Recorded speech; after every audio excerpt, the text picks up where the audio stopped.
सततच्या पावसानं संत्र्यांची फळगळ आणि माशीच्या प्रादुर्भावामुळे 50% नुकसान झाल्याचं समोर आलंय। साथी पोर्टल 2 विरोधात राज्यातील सर्व कृषी निविष्ठा विक्रेते एकदिवसीय बंदच्या तयारीत आहेत। यामुळे 28 ऑक्टोबरला खरेदी विक्री ठप्प करण्यात आली आहे। अकोला जिल्ह्यात जोरदार पावसानं शेतकऱ्यांचं मोठं नुकसान झालंय, त्यामुळे वेचणीतील कापूस आणि सोंगणीतील सोयाबीन भिजून गेले।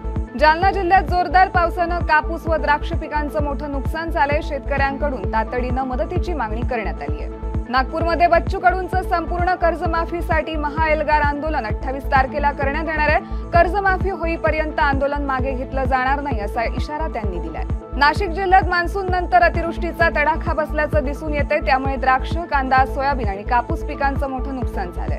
छत्रपती संभाजीनगरमध्ये मराठवाडा अतिवृष्टी श्वेतपत्रिका प्रसिद्ध करण्यात आली आहे। त्यामध्ये असुरक्षित भूभाग आणि पाण्याचे अयोग्य नियोजन मुख्य कारण ठरलंय। सोलापूरच्या सांगोला तालुक्यात अवकाळी पावसानं शेतकऱ्यांचं पुन्हा मोठं नुकसान केलंय, तर उरलं सुरलं पीकही गेलंय म्हणत शेतकरी हतबल झाल्याचं दिसून आलंय।